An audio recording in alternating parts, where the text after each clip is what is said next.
Okay, good evening, everyone. My name is Franklin. I'm one of the two co-founders of NorCal SCI, and welcome to tonight's presentation of strengthening your core following a spinal cord injury.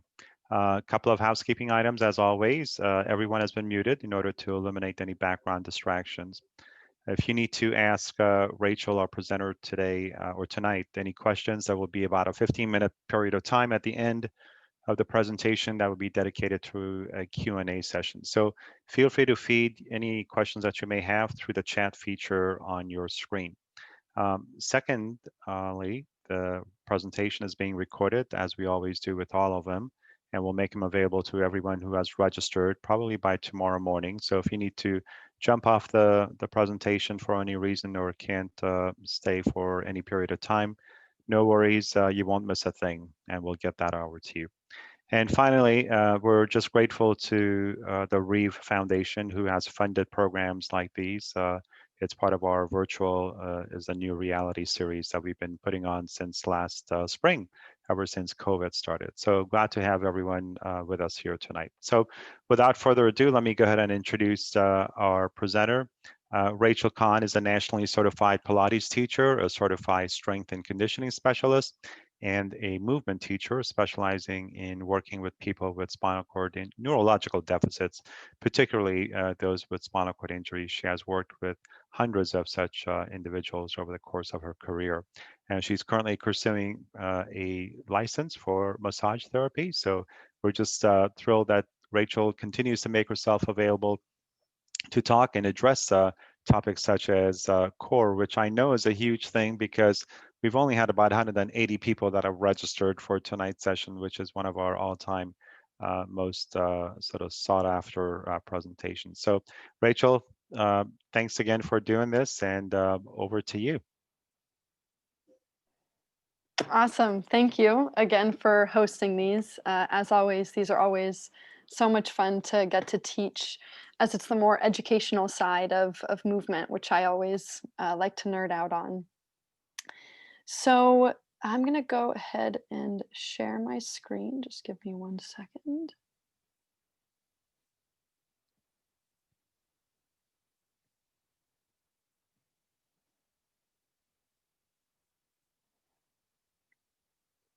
Okay, just going to give that a second to load here. Great. Okay, looks good. Cool, thank you. Okay, so this might be one of the questions that I get asked the most on when I'm working with clients I've been working with for a long time, and when I'm working with new clients, is how do I connect to my core if I don't have a sensation or a connection to that area, and how do I strengthen it? Okay, so what is your core? It's not this, okay? This is a Western way of thinking. This is, in my opinion, a very toxic way of thinking. And yet there are still many, many, many people out there that think that that six-pack abs is what core is. And not quite. So we're going to start just by defining what your core really is. And this definition of core is not just in my industry being the movement, Pilates, weight training world, but it's definitely a universal definition. However, it just is. There's a lot of myths about. I shouldn't say myths. There's a lot of misunderstandings about what people think the core is. Oops. Okay, so the core is this deepest layer of our body in the front, the back, the top, and the bottom. So it kind of creates this cylinder that you see in this photo here. There's 4 parts to the core. You've got the diaphragm that sits on top. And remember, the diaphragm is this structure that sits right at the base of the ribs, and it's our primary breathing muscle. So when on our inhale, it contracts down, and on our exhale, it comes back up again. You've got, oh, let's see, those are kind of out of order. You've got the transverse abdominis, which is that muscle you see in the front. And that, again, is your very, very deepest layer of the core. It's not that six-pack abs. It's not even your obliques that you might think of. When we're really truly talking about your core, it is this deepest layer. And all of these muscles here are really intricately involved with our breath, which I'm going to talk about in a little bit. You've got the pelvic floor sitting on the bottom. That quite literally is like a bowl to hold all of our organs in. Again, I'm going to show you a really nice a three-dimensional visual of this, so it'll be a little easier to see than this photo. And then that back part of the cylinder is the multifidai, which are those muscles that run along either side of the spine and are deep. So if you just touch your low back right now, you're feeling the most superficial layer of muscles, of tissue, of skin. But deep, deep, deep to that, quite a few layers in, you have your multifidai, which again really work congruently with that transverse abdominis that you see in the front there. Okay, so we're going to take a little adventure for those of you that did the shoulder workshop with me. Um, I'm just going to switch over to a different app so you can see this in a more of a three-dimensional way. Okay, so what we're looking at here is, so the skeleton, we're looking at the front of the body. This muscle here in front that has kind of the slit in the middle, this is your transverse abdominis. And you can see the muscle fibers are running horizontally, kind of like a corset would. If I turn the skeleton, so now, and by the way, this is a female skeleton. Now you're looking at the back side of this. And you see that the transverse abdominis comes all the way and it wraps pretty far around the back of the body and kind of connects with your multifidai, which is that vertical muscle that you see running up and down. Again, remember, that's the very deepest layer. I'm going to turn the skeleton back to the front. You've got the diaphragm sitting here on top, this balloon-like lobe. And then you've got the pelvic floor, and again, I'm going to kind of switch to the back, sitting on the bottom. I'm now going to turn the skeleton upside down. So you see how this pelvic floor, again, we're looking at a female skeleton. You see how this pelvic floor really sits like a bowl under the body, and that's to hold up all of our organs and everything that we have inside of our pelvis. So if I isolate this, this is what it looks like. So without the skeleton, you've got that pelvic bowl sitting on the bottom, that really nice transverse abdominis wrapping around, and then that broad diaphragm that is our breathing muscle. I'm going to see if we can see the inside of the diaphragm a little bit right there. Okay. And then you've got your multifidai on the back. So when we're talking about core and core stabilization, these are the four muscles that we're talking about. And we're gonna integrate that into more of your myofascial lines in a little bit. But I just wanted to give you that more of that three-dimensional view so you could really see what that looks like. And one more time here with the skeleton. Okay, I'm gonna switch and go back to the PowerPoint.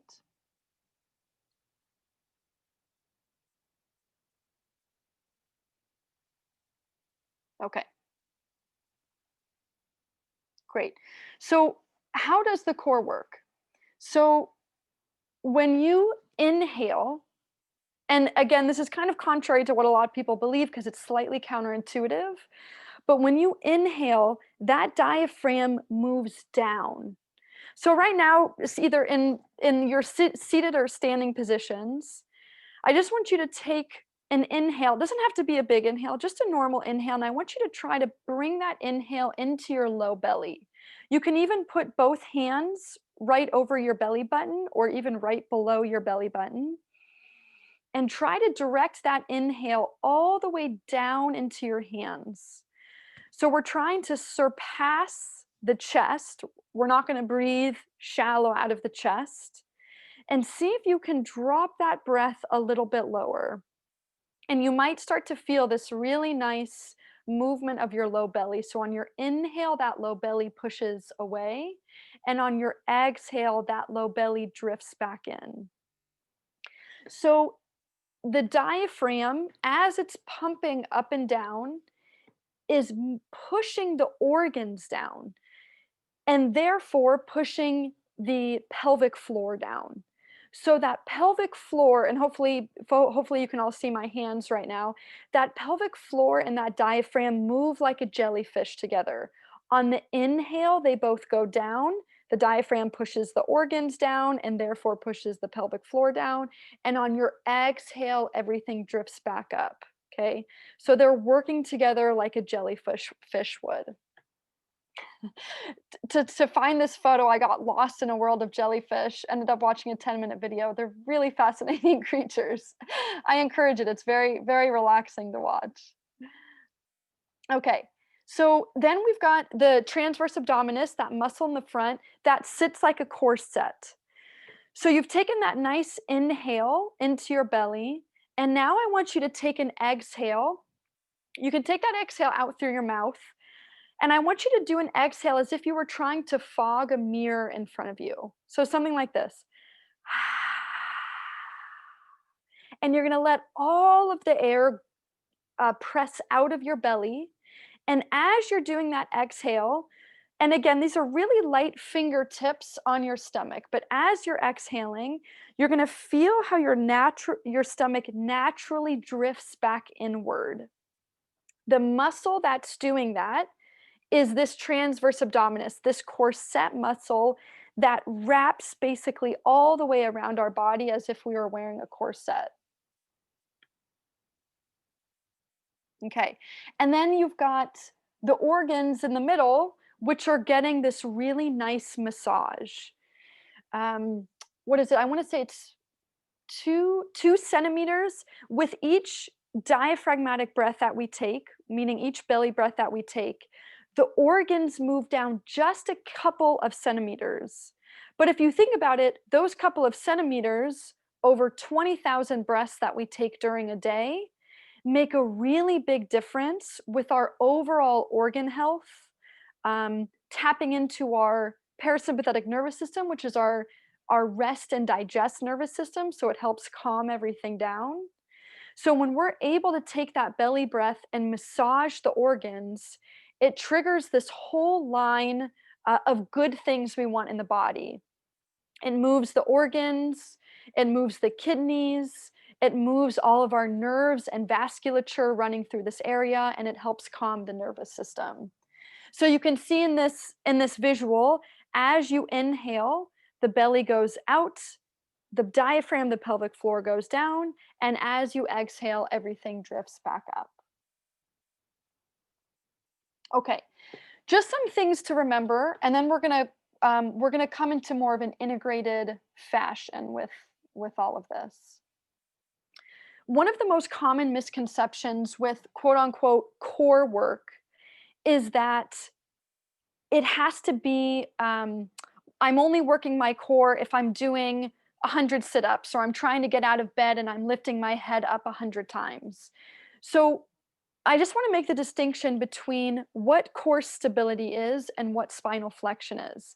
So spinal flexion is when we bring our spine into a shortened flex position, meaning I'm dropping my head down, I'm rounding my spine, and I'm shortening the front of my body. Whether I'm doing that in a seated position or whether I'm doing that on my back, on the floor, and I'm lifting my head up and I'm trying to come up into a crunch or a sit-up, that is spinal flexion. That is really great, and there's nothing wrong. In fact, we need spinal flexion in our lives, and we need movements and exercises that work our spinal flexion, but it's not the same as core stability. So core stability is the ability of your core, that cylinder that we've been talking about, to stabilize you under load. So, and stable under load, and to remain in a neutral position, meaning that if I pick up this yoga block next to me, my core is going to be strong enough where I don't collapse forward. And I know that's really challenging for a lot of people, whether you're bending in front or to the side of you. How do I stay stable when I pick up that heavy mug or when I do XYZ throughout my day today. So we're going to talk a little bit about how to strengthen your core in core stability as opposed to spinal flexion.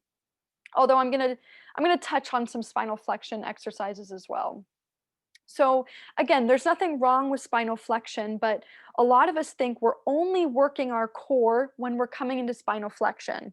And that's not true, actually. In fact, it's almost the exact opposite. We're working on core stability when we can maintain that stable position with our core while doing something else under load, picking up something, moving a limb here or there. So essentially, you could say that every movement you do in your day to day, where you're in an upright position, is working on your core, which is kind of this joke we have of everything you're doing is core. Just because you're not coming to spinal flexion doesn't mean you're not working your core. Yes, and then let me click to the next one. Okay. The next big thing to remember when we're working on core stability is posture. So for that cylinder to work efficiently and effectively, it is the most optimal for your pelvis to be in a neutral position. I'm not going to super launch into correct posture and a neutral pelvis because there's a bunch of other workshops that myself have taught and my colleagues have taught that are just on posture and how to find your most neutral form of posture. But I just want you to keep this in mind as we go into our movement session later in this lecture. So notice in this photo how that photo on the left, the posterior pelvic tilt where the tail is tucked under. And if you really look at the position of the pelvis, you'll see that pelvis is tucked under. What happens when that pelvis is tucked under is your pelvic floor shortens, your diaphragm collapses a little bit, your multifidai, that muscle in the back, is lengthened, it's put on stretch, and your transverse abdominis just kind of comes to this sad, crunched position. Which means that no matter how hard I try to work my core, if all 4 parts of the core are compromised, then it's going to be really hard to work those four muscles through their full range of motion, whether it's the pelvic floor and the diaphragm or the transverse and the multifidai. It's going to be really hard to work those 4 muscles through their full range of motion in a stable position when your tail is tucked under, when you're tilted to the right, when there's some kind of a kink in your spine and whatnot. It doesn't mean it's impossible, because I know a lot of folks out there have structural imbalances that you may be working through. But what we're trying to do is bring ourselves to as close to a neutral position as possible. Remember, we're not going for perfect. We're just going for a little bit more neutral than maybe you are this minute. And all of that is going to optimize when we come into that neutral pelvis, neutral spine. It's going to optimize how that core unit, that cylinder, is working together. So before starting anything with the core, it really starts with your posture work, your pelvic work. Where's my pelvis? Where are my ribs? Do I need to adjust the padding in my wheelchair? Do I need to maybe use some props to bring myself into a more aligned position before I even start to work on core stability? And again, there's a lot of good information in some of these other lectures that you can check out on how to address the posture first. But I just wanted to start with that because it's really important to have at least some alignment as we come into this core stability work. Okay. So this is kind of where everything comes together in more of an integrated way. So these are the myofascial lines of the body. These photos are from a textbook, The Anatomy Trains by Thomas Myers. If you like anatomy in any way, shape, or form, I highly recommend it. Super informative. And if nothing else, just printing out these images so you can see what parts of the body connect to other parts can be really, really helpful for you. I have a packet of these papers that I carry around with me to all of my clients, so that as we're working together, I can say, this is what we're working towards, working down this line, or can you connect this line a little bit more? So we've got your deep front line here on the left. Your deep front line basically involves all of those parts of the core that we talked about: pelvic floor, diaphragm, transverse abdominis, multifidai. It's your deepest layer. It goes all the way from your feet up through the innermost part of your body, up and out through the floor of your mouth. It's kind of like the soul of the body, this line. Um, for folks that have had spinal cord injuries and you're in a chair, this line is typically very much so tightened, shortened, and locked down. So one of the best ways to access this line is through the breath. And I'm going to talk about that in a little bit. But just to show you that this deep front line, this is where your core sits. In fact, the tissues that are in your deep front line, it's actually a denser kind of fat. And let me rewind, I'm sorry. Um, I meant to start with this, so sorry if I lost you. So fascia is connective tissue of the body. Myofascial lines is connecting muscles, nerves, and connective tissue through these patterned like lines through the body. Okay, so the kind of connective tissue, the fascia that sits in the deep front line, is actually a denser kind of connective tissue. It's a little bit thicker and it's got more slow twitch muscle fibers. That's just a fancy word that means the muscles in this line are meant for endurance. They're meant for stability. Again, which is why we're seeing the core fall into this myofascial line.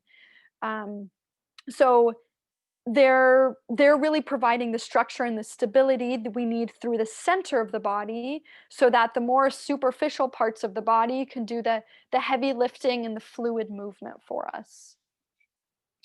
The line next to that, the spiral line, is probably the most important line I use for every single one of my clients to connect their shoulders more to their abdominal muscles. I'm going to switch my language.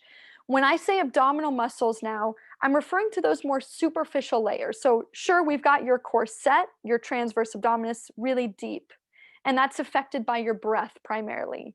But now we've got these more superficial layers, your obliques that sit like an X on your body that you can see in this photo, internal and external obliques.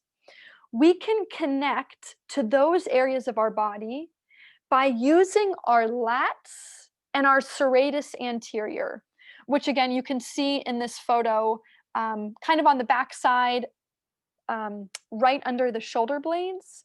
And then you see how that wraps around into this really beautiful X on the front of the body. So if we are trying, for most folks out there, especially maybe higher level folks where you've got some shoulder movements, you might have some arm movements, but you've been trying to connect to your abdominals in some way, shape, or form. One of the easiest ways to do that is to bring arm movements into your routine that activate and connect into your spiral line by using your lats, by using these pulling movements with our arms to activate that area. And again, I'm going to show you that when we go into the movement section.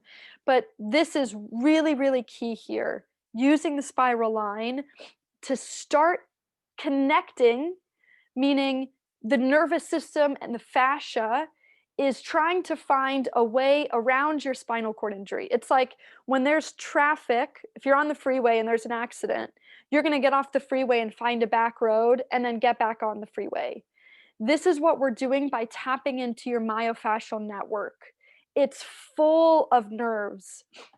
So just because the brain isn't sending that signal down the spinal cord doesn't mean it can't circumvent the the prior injury, and we're going to use that fascia and the nerves through that fascia and the muscles in that area to gain access to what you don't currently have access to.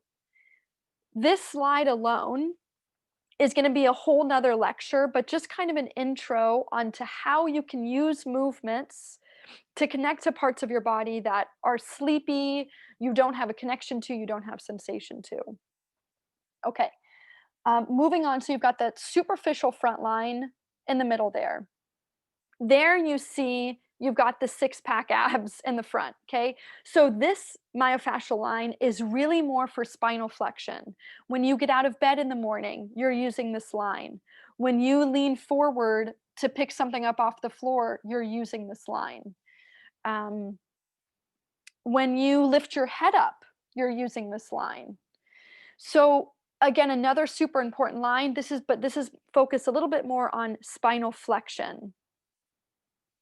And then another piece to the puzzle, so you've got that lateral line on the far right, and that's encompassing the neck, the side of the neck, and also your external obliques going through the side of your body. So another really important one, if we're doing lateral flexion, which is the side bending movement, excuse me, if we're doing rotation, or if we're trying to stabilize our core while we're under load, whether we're holding something or something hits us or something like that. So so that deep front line is really truly your core muscles, but these other three lines are how we're going to access your whole abdominal area in general, which will then help you hopefully gain a little bit more access to your core if you don't have it already, and which will then help you possibly gain more connections going down through lower in your torso, maybe even down into your hips and your legs, depending on if you're a standing athlete, what you're working on, your goals, all of that kind of stuff. Okay. Okay, so how do we access the core? I can't emphasize this enough. Breath is the single most powerful way to access that deep core unit. I'm just going to say that one more time. Breath is the most powerful way you're going to be able to access your core unit. Okay, so we're going to do just a couple examples of breathing. I had another lecture on breathing and mindfulness that you can go back and watch if you want a couple more of exercises with that. But just keeping that in mind of just simply working on your breath, no matter your injury, your level, seated, standing, whatever kind of an athlete you are, this is the best and most accessible way to start your journey or start a session into building a deeper connection into your core. Because of the way that transverse abdominis, that corset muscle works, and because of how your diaphragm and your pelvic floor move together like a jellyfish. Okay, posture. So bringing your body into a neutral, your pelvis and your spine into a neutral, um, that's like the foundation of the house. If we don't have a good foundation, we're going to be building a crooked house on top. So how can we come into a more aligned position? Remember, it doesn't have to be perfect, but a more aligned position. And then how can I work my core stability? Or how can I work my spinal flexion? How can I work some of these arm pulling exercises? Loading, which we're going to talk about in a second. I'll show you some ways to load.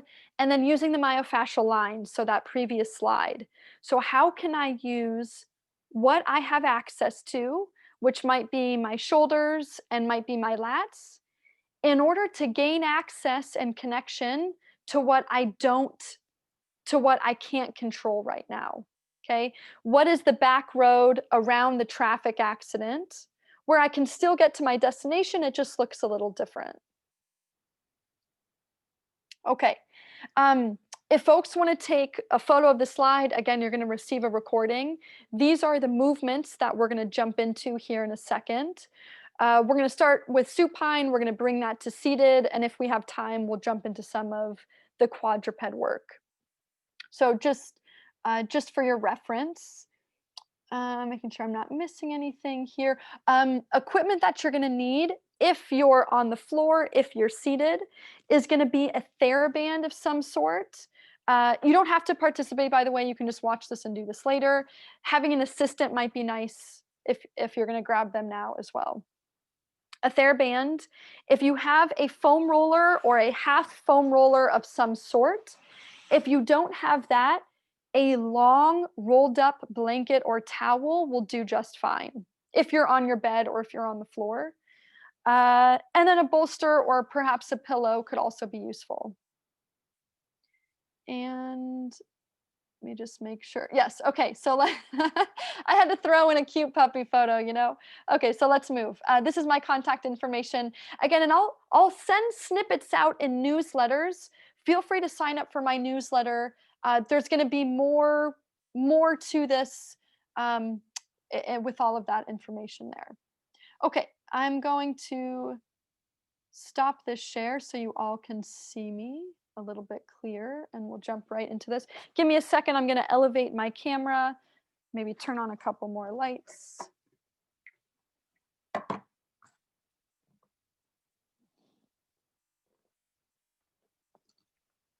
This is a balancing act with all of the technology here.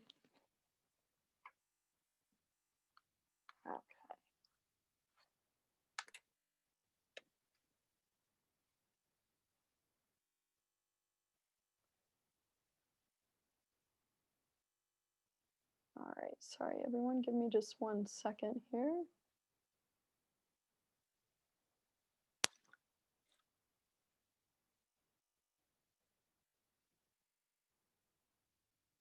Okay.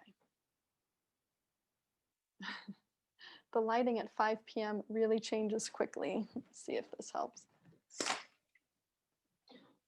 Franklin, if the lighting gets even worse and I don't notice it, just holler at me and I can turn on a couple more lights. No, it's looking good so far. Okay. So we are going to start. So you can come to a seated or lying down position. I'm just going to stay in front of the camera for now because we're just going to come back to some of that breath work. So on that slide, it says S, fog, mirror, or balloon breath. Balloon breath meaning you could literally breathe into a balloon if you wanted to. We're not going to do that just for time purposes. But one of the first ways, again, where we were feeling those core muscles with your breath. So we're just going to come into that again, but I'm going to give you, instead of that nice fog the mirror breath, I'm just going to give you one other tool, as I have some clients that like the S breath over the fog breath. Okay, so just sitting, you're going to put your hands over your belly or lying down. You're going to take an inhale in through the nose and then saying the letter S, you're going to take that S all the way out through the end of your exhale. You're hopefully going to feel that same drifting of your belly away from your hands as that breath hits against the teeth and as the air comes out of our belly, out of our diaphragm. So just go through that a couple of times, taking an inhale, taking an S breath, or a fog the mirror breath. It's up to you. Remember that fog the mirror, our mouth is open, and we're still going all the way to the end of our exhale. Play with that and see what works better for you. Everybody's a little bit different as to where they can really feel that connection, and it's okay if you can't feel this connection at first. Sometimes that comes over time, and sometimes it just takes tweaking a couple of things. Okay, so just taking a couple breaths there, seeing what works for you, and I'm going to get plug in, and I'm going to get set up for this next one. Okay, so this is always a good way to warm up, to prep the body, is breath work. You can never, ever go wrong with breath work. So taking your foam roller or your rolled up towel, and by the way, I suggest, yeah, let's see, you can see me okay. I would say the easiest way to get onto this with or without help is to scoot that foam roller under your body and then to peel yourself onto it. You might need somebody helping you to get adjusted here. You might also need a bolster, whether you're using a towel or a foam roller. Having a bolster under your knees gives you a little bit more support if this movement is really challenging for you in the beginning. Okay, so we're focusing on core stability for the beginning of this. I'll let you know when we switch over to more of a spinal flexion based movement. So this position where this is balance right here. You don't always have to be in a seated position to work on your balance. So you're finding this instability from side to side, which is directly targeting that spiral line, that X across the body that we were just talking about. So you're thinking of your hands are down on the ground and you're just starting with, how can I find balance on this unstable surface? And you're thinking of pressing down into the floor using your shoulders. You can always use your hands to give the belly a little bit of a rub to wake some of those areas up. And you're thinking of connecting your armpit to the opposite hip and vice versa, armpit to opposite hip. So if I start to fall to my right, I need to think about pulling my right armpit to my left hip. Okay? And vice versa, going the other way. If I'm falling this way, I need to activate this line. So it starts, remember, it starts high up in the shoulder, kind of in the armpit, where I can't even reach right now. And then it comes across the body to the opposite hip. Step one is just finding this balance. You can then add in any assortment of arm movements here to challenge your stability in this position. It's really interesting. Every time I do this with clients, the first 2 minutes they're on the foam roller are usually this kind of wiggly, they're trying to figure it out. And then there's always this click where the body figures it out, the shoulders connect to the hips a little bit more, and you get locked in. Again, you might have to have an assistant here. So you can do some arm lifts, alternating left, right, left, right. You can do both at the same time. Remember, this is harder because I don't have a surface to hold on to. You can do arm raises overhead, out to the side, snow angels, all of that. And I'm going to show those in a little bit more detail. But again, just step one is spending some time on this foam roller. And remember, it will be harder without the bolster, because more of your body and your hips will be able to rock side to side. And obviously, the more aggressive the foam roller, the harder it will be. This one is kind of a half foam roller. It's called the Smart Roller, in case you're interested. So that head tail foam roller I use as an assessment tool, and I use as an exercise, and I give as home exercises. This is one of the most useful ways to establish that connection, to assess that connection, and then to work that connection and strengthen there. Okay, now just for awkward room purposes, I'm not going to be on the foam roller for this, although I could set up, actually, you know what? I can make this work. I'm using my keyboard as the anchor. You could stay on the foam roller, or if you want more of a challenge, or you could get rid of the foam roller. And then you're going to come into all of these arm movements,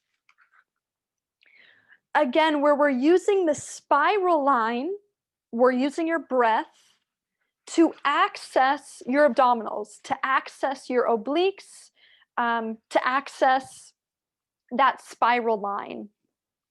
So I have these on that slide that I show you. Don't worry, these are all there, but I'm just going to walk through them. So you've got straight arms pulling down, and where I have this anchored, you can also play with that. I typically would maybe have it about 6 inches or so higher, but it's totally up to you.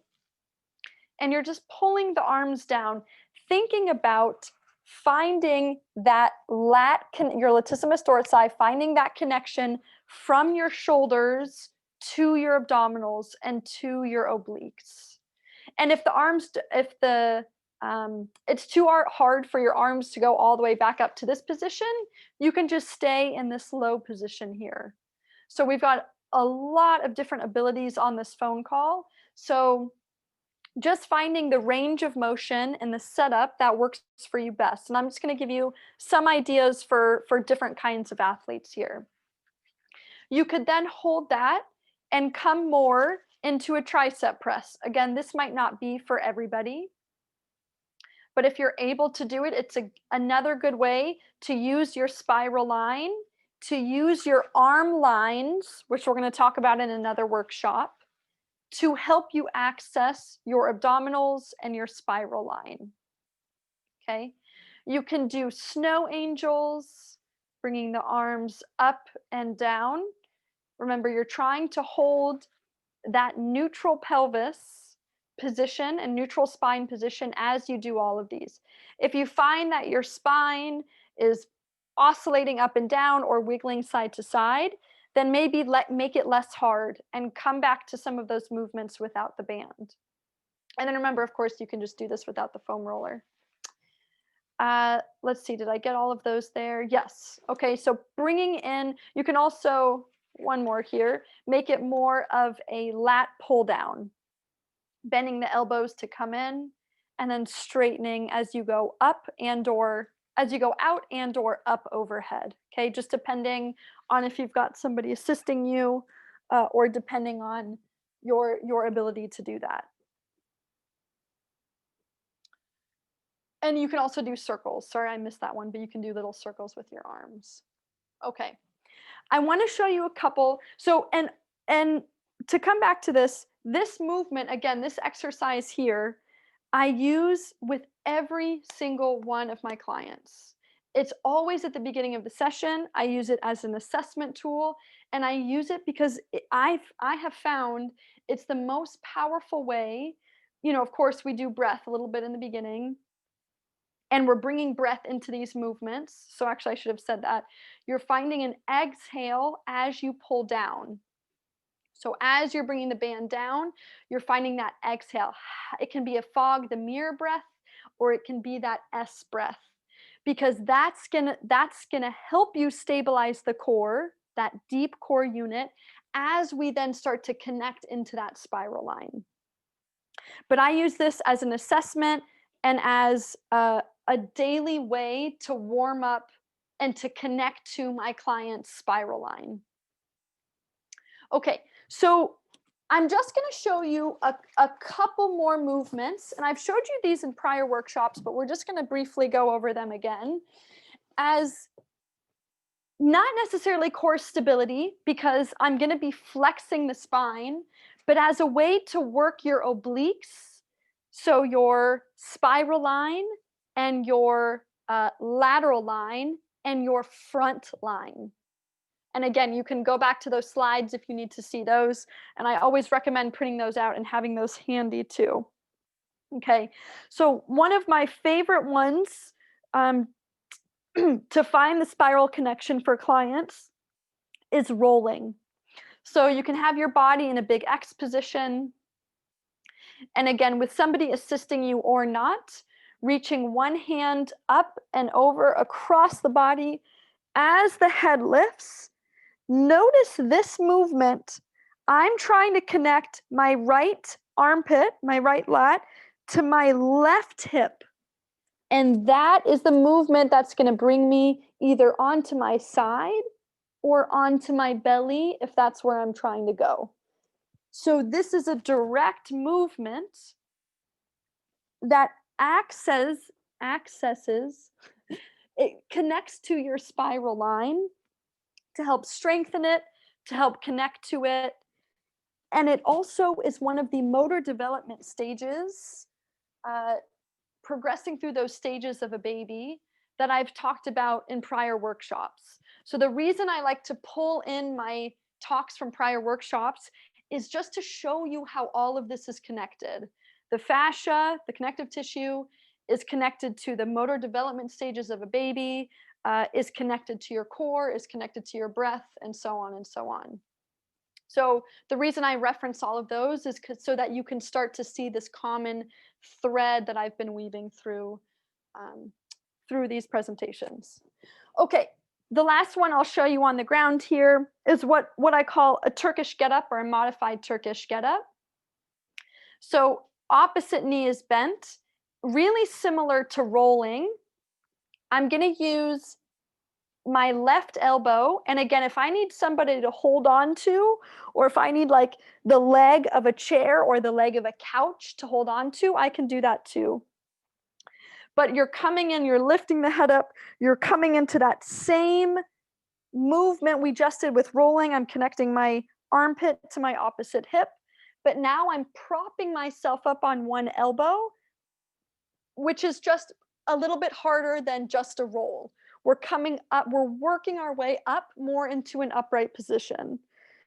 Okay, and I'll usually do a good handful of these with clients if I'm trying to get them more connected into their spiral line. And then of course, you could switch sides. Let's see, let me make sure I'm doing this right. And try that other side. I highly recommend trying this one. This is a great one for you to, a really obvious way for you to figure out, oh, okay, my left spiral line, going from my left armpit to my right hip, that was significantly harder for me. And I'm not lying, that was actually harder for me. So I could probably use a little bit more work connecting my left spiral line. Okay, so just noticing what's hard, what's easy, your left versus your right, and so on. So the same movements that I just showed you is what you're going to do if you're in a seated position, but I'm just going to add a couple here. Oops. So you can, of course, you'd start practicing with your breath. And this is for folks who maybe can't make their way down onto the floor. You've got all of these options, but now from a seated position. You're basically going to be doing all of the same arm.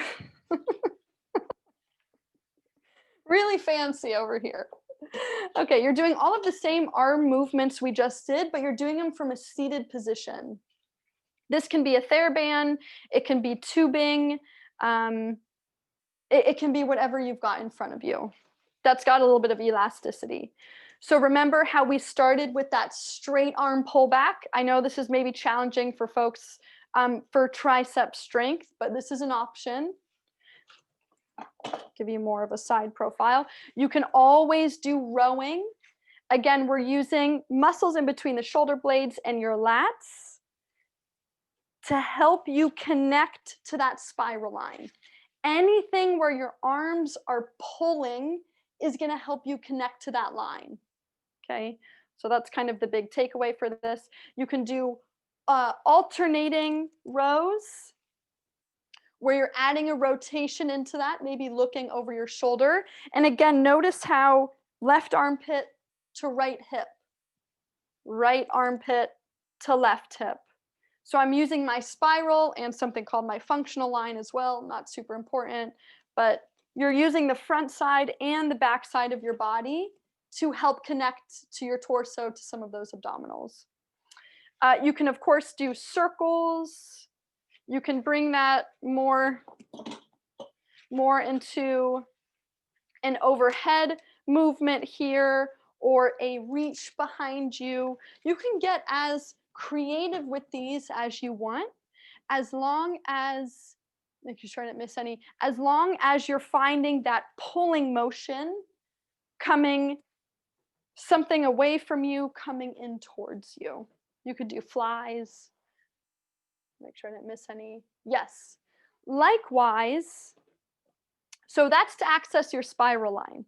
I'm going to flip it now, and if we want to work more on core stability, okay, so we're gaining access to the spiral line. I can feel that connection kicking in, and now we're going to load your core. So we're coming back to, well, we had a stable core before, but we're gonna hold that stable core, and now we're loading in the opposite direction. This is the hard direction, remember, where if you're picking up that heavy book in front of you and the spine wants to collapse. So the back is really going to want to round here for most people.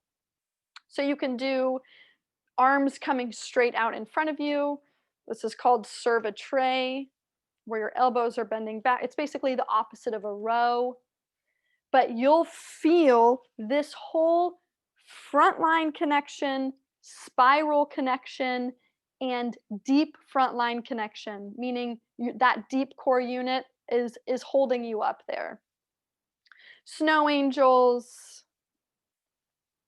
and punches, alternating punches forward. And again, these are all written down on that slide. I just want to give you multiple options if you're trying to challenge your core, loading from different angles. You could also bring that into the side. So if I'm facing here and I'm wanting to turn, or I'm just wanting to do some arm raises, now I'm working more of my lateral line right here on the side of my body, still working on core stability. You're just loading from a different angle under a different direction, slightly targeting a different line. All of these lines are integrated and working together for most movements that you're doing, but some of these movements are going to target one line more than the other, which is kind of what I've been talking through. Okay, and then really quick, last two movements, and then I'll take questions. For folks that are able to get down on the ground into a prone, meaning you're on your belly, or into a quadruped position, I'm just going to give you a couple of options here. Yeah, making sure I'm not missing anything. So if you are able to come from, so this is the push to plank. I'm on my forearms. I'm going to use my fog the mirror breath. That exhale, that fog the mirror breath, I'm going to start before I even initiate my movement, because that's what's going to get my core to activate. And that's what's then going to help me lift up into a plank, or back more into a quadruped position, or maybe even back into what might look like a kneeling downward dog or a half child's pose. Okay. And then slowly coming down forward. Notice how the goal here is to try to keep, this is for core stability. So we're trying to avoid the worm. Okay. So you might need assistance here, and it's okay if it's a little worm-like, as long as you're using your fog the mirror breath to try to lift up and lift down in one flat piece. You can always make that harder by coming up onto your hands and pushing back into a full quadruped. And then if I were assisting somebody like that, I would just have my hands on their hips as they were coming back and forward. Last one, if you are able to come up to a quadruped position of some sort, whether that's from your hands or from your forearms, you can add a rock. This is a really good one. This is again for core stability. And you're using, as you rock back, you're using lats, therefore spiral line. You're using that deep front line as you breathe to help pull you forward. When I'm doing this one with clients, I like to give them a little bit of a pull on the hips back, so they're fighting against me as they pull forward. And you're just rocking forward and back here. This is also a really, really good one for your nervous system. Rocking, bouncing, shaking are all ways to calm the nervous system. It's why we do them with babies, right? So getting some kind of a rocking, if that is accessible for you, is also a really good way to calm the nervous system. It can also help with tone. If you find that you have a lot of lower extremity tone, that can be a really good way to help break up some of that tone, not just because of the movement, but also because we're tapping into your parasympathetic nervous system, which is that rest and digest nervous system. Awesome. I think that is it. Thank you so much for listening, and I'm sure Franklin will jump in here with some questions. Yes, indeed. Okay. First question, is the diaphragm part of your core? Hmm. Yes. Yeah. So the diaphragm is that. So if you're thinking of like a can of soda water, I was going to say soda, but let's do soda water. So your diaphragm is the top of that can, and your pelvic floor is the bottom of that can. So yeah, that diaphragm is considered part of your core, which is why breath is so important. Um, in using that to help initiate that activation for core stability, for movement, etc. Okay. Next question, why does the exhale need to be open mouth and not lips tight like in a whistle? Yeah, that's a good question. There's a lot of ways to do this. There's also a lot of trains of thought on that. If a whistle, mm, yeah, I'm thinking through this a little bit more. A true whistle feels a little awkward because I think of a whistle, and perhaps this is thought of as differently, but I think of a whistle as something gentle. Not that the breath isn't gentle, but what we're doing with that S breath and that fog the mirror breath is we're bringing our exhale all the way to the end without we're not trying to control the exhale. We're just letting that exhale happen. When I think of a whistle, I think of there has to be control with your lips, with your jaw, with the way you're blowing the air, with the tune of the whistle. So almost for simplicity purposes, all we're trying to do is engage here. And although I'm sure a whistle does do that and is great, if you're just whistling, that's fine. But if you're bringing that whistle into movement, for example, if you're coming into a plank, if you're on that head tail foam roller, that vertical foam roller, I have found it to be easier to either focus on a fog the mirror breath, an S breath, or even just to keeping your lips closed, and you can continue to do nasal breathing. Um, but yeah, a whistle when you're bringing it into movement feels like it's almost too controlled. So that's what I would say for that one. Okay. Uh, Next question, what is the name of the book you mentioned that has the picture of myofascial lines for core and abdominals? Yes, it's Anatomy Trains. It's by Thomas Myers. This is a really old version, I think, but it looks like that. Anatomy Trains by Thomas Myers. Yeah, one of my go-tos. Okay. Yeah. Is this recommended daily? Yeah, yes. Well, breath is always recommended daily. um, if you can. I mean, this is something that if you throw a rolled up towel under your spine, and you're on the bed or you're on the floor, or remember, you could also do, and I didn't say this, but you could also do a rolled up, um, a rolled up towel or a foam roller in a seated position, just tucked into your chair. Sure, it doesn't focus on balance as much, but it requires you to think about your alignment a little bit more. So that's just an add-in. I'm getting distracted. Yes, you could you could do this every day, 10, 15 minutes. You could stay here for an hour working on some of this stuff, taking it nice and easy and slow. But every day is safe, and you'll see change most likely faster too. Okay. Where can you get a foam roller like the one you have? Yeah, so this is called a smart roller. In the foam roller world, they're on the more expensive side, and this is really old, so I don't even remember how much it was. But just so that you can see the profile, you see how the bottom is a little bit more shallow than the top, which I really like because it gives you a couple of options whether you want more stability or less stability because it rocks more. So if you Google smart roller, you can find it there. You can also find much cheaper versions, just like that typical white half foam roller where it's just a dome. And you could get that for quite a bit cheaper. Are they pretty firm or not? Uh, they're um, They're not so firm where I've ever had, oh, that's a lie. I was gonna say they're not so firm where a client has ever complained. Actually, you know what? That was a different foam roller. No one's ever complained about the hardness of these foam rollers on their back.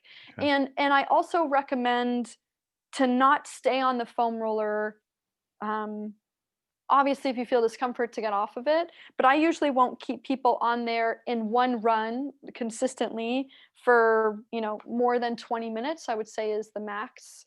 But usually it's just like a 10 or 15-minute warm up on there. Okay.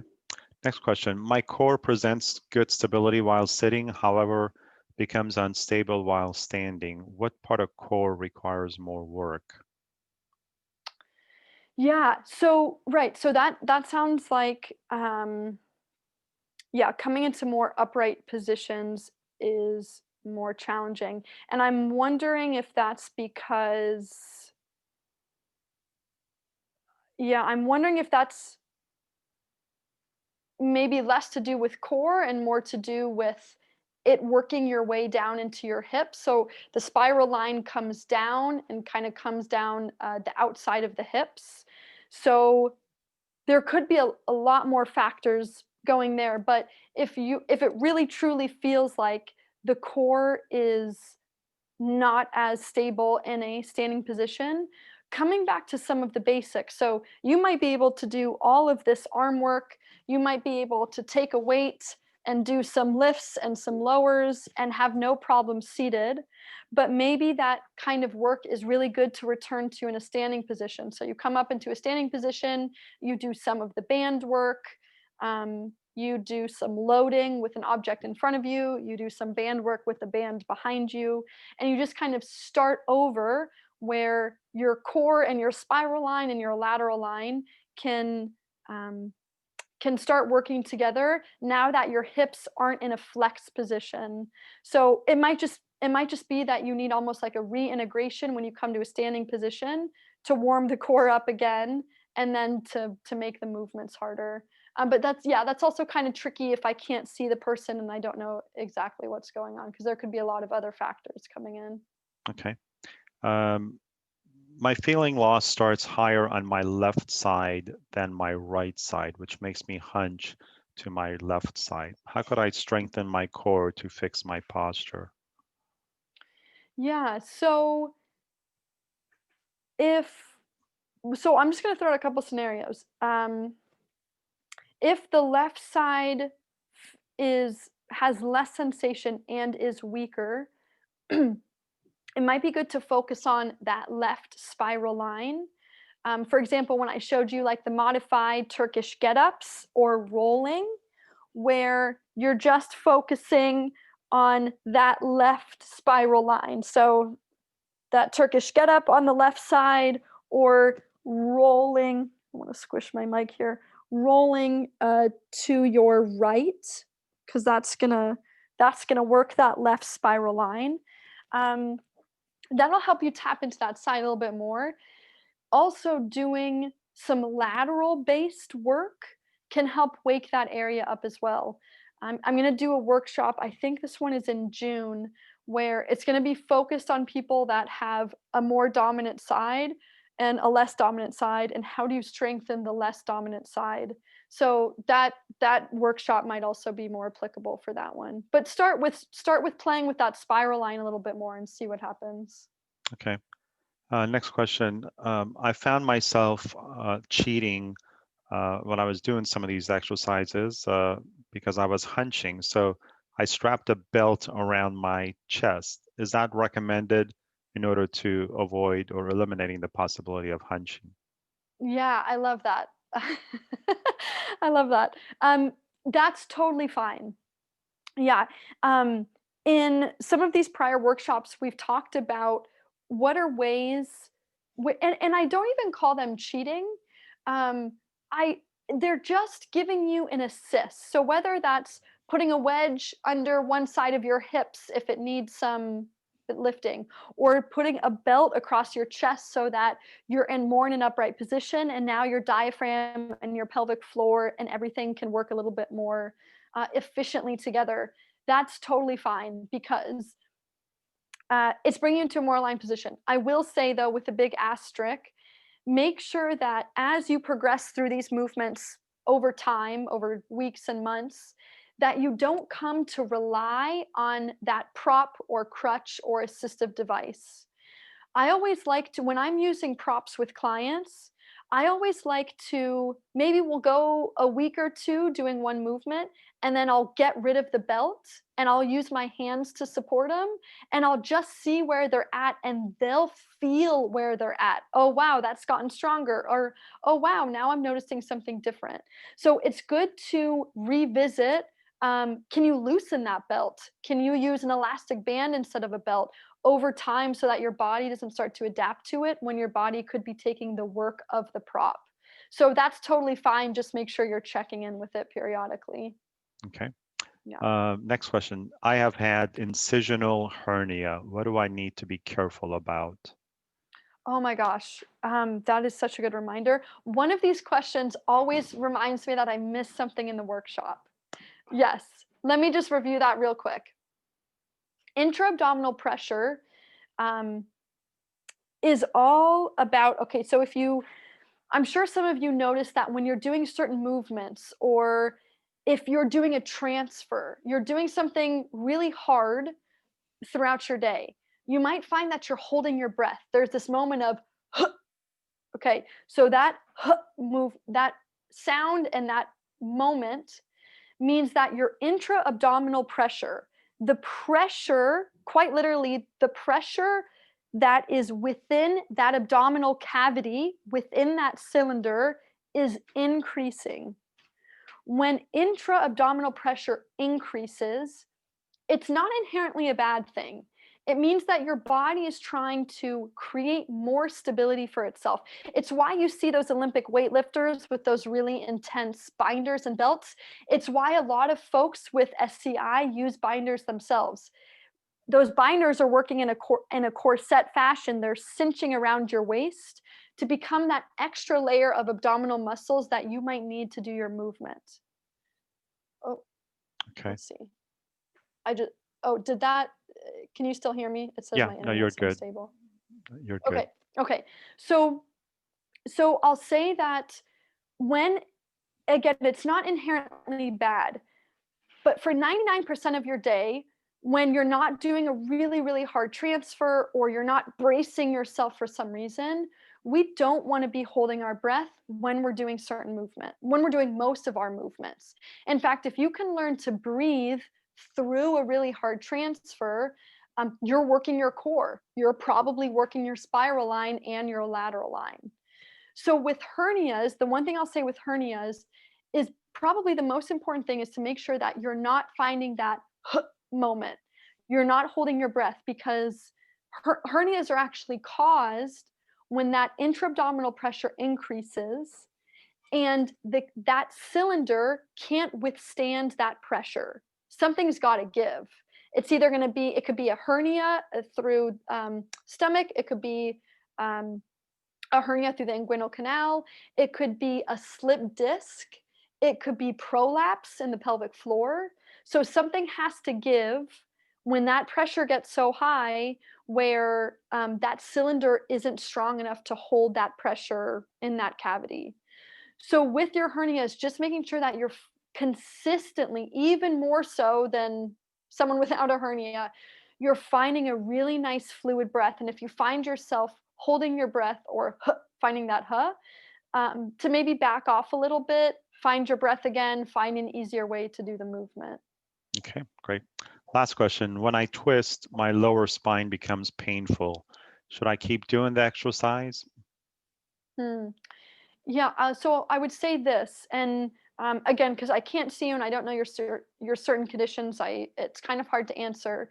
I would say the first question I would have for that person is, do you have hardware in your either lumbar, thoracic? Wouldn't make as much of a difference cervical with rotation, but do you have hardware in thoracic or lumbar vertebra? If you do, you want to limit your rotation regardless. If you don't, you still want to limit that rotation. Your body's clearly trying to tell you something. If it is true pain and not just like soreness or confusion or a spasm or something, if that is true pain, don't go into the pain. it's okay to come to the edge of it, but we don't want to cross that line and go into it.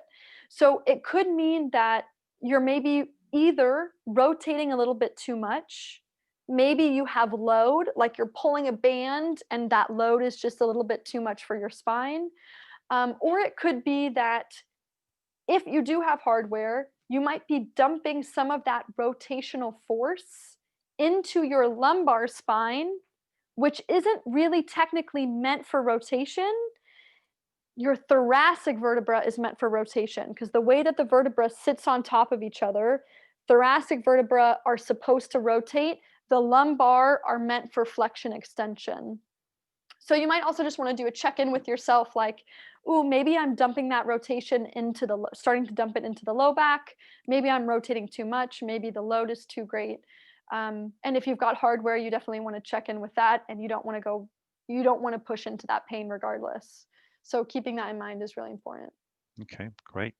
Those were all the questions. So everyone, as I mentioned, the recording will be sent out to every person who has registered, and I will have Rachel's full contact information, how to sign up for her newsletter, her website, all that stuff in the email that you're all going to get first thing tomorrow morning.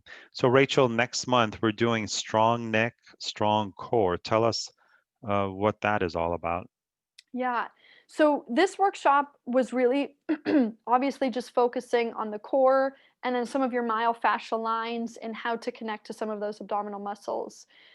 This next workshop, we're going to work a little bit higher up the chain and talk about how the core and the neck are directly connected through that deep front line and superficial front line that I showed you on that slide, and how if connecting to your core is still really hard, even if you've been doing some of these arm movements, or if you're unable to do some of these arm movements, the neck is going to be your next access point, like where you go next. This can be for people that have higher injury levels. It can also be for my athletes that are standing and are maybe more of a lumbar cervical spinal cord injury. So it's really for the full range. But if you find some of these techniques that you do over the next month aren't accessible, or you're still having a hard time finding that connection, we're going to talk about how accessing some of the neck muscles can also help you find a stronger connection to your core. Great. Okay. Yeah. Rachel, thank you so much once again. You never cease to amaze me with the breadth and depth of information that you share with us. Everybody, as I mentioned, you all get a copy of the recording tomorrow morning with Rachel's contact information.